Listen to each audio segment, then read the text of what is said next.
Ezekiel, Kabanatang 11.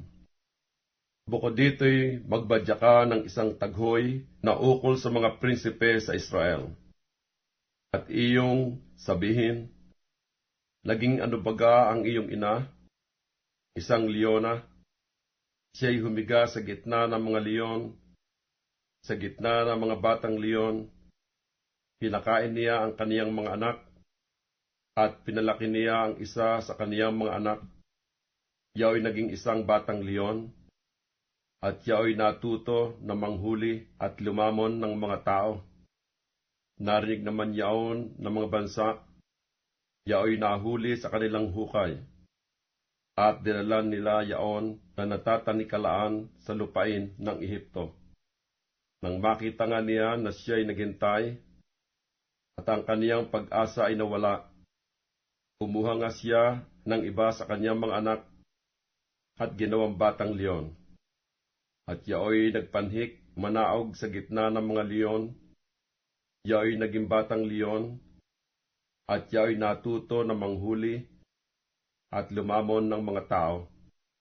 At naalaman niya ang kanilang mga palasyo, at sinira ang kanilang mga bayan, at ang lupain ay nagiba, at ang lahat na nangandoon, dahil sa hugong ng kaniyang angal. Nang magkagayoy, nagsilagay ang mga bansa laban sa kaniya sa bawat dako na mula sa mga lalawigan, at ipinaglagay nila siya ng panilo. Nahuli siya sa kanilang hukay, at may tanikalang inilagay siya nila sa isang kulungan, at dinala nila siya sa hari sa Babilonya. Ipinasok nila siya sa katibayan, upang ang kanyang tinig ay huwag nang marinig sa mga bundok ng Israel. Ang inyong ina ay parang puno ng ubas sa iyong dugo, na natanim sa tabi ng tubig. Siya ay mabunga at puno ng mga sanga, dahil sa maraming tubig. At siya'y nagkaroon ng mga matibay at tutungkurin na magagawang mga sitro nila na nagpupuno, at ang kanilang taas ay nataas sa mga masinsing sanga, at nangakita sa kanilang taas dahil sa karamihan ng kanilang mga sanga.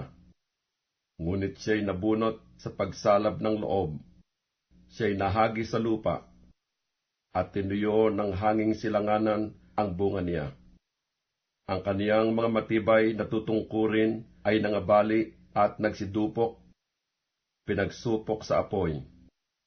At ngayon natanim siya sa ilang, sa isang tuyo at uhaw na lupain.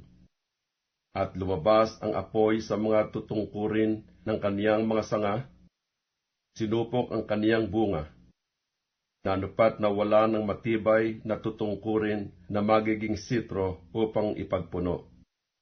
Ito ay panaghoy at magiging pinakapanaghoy.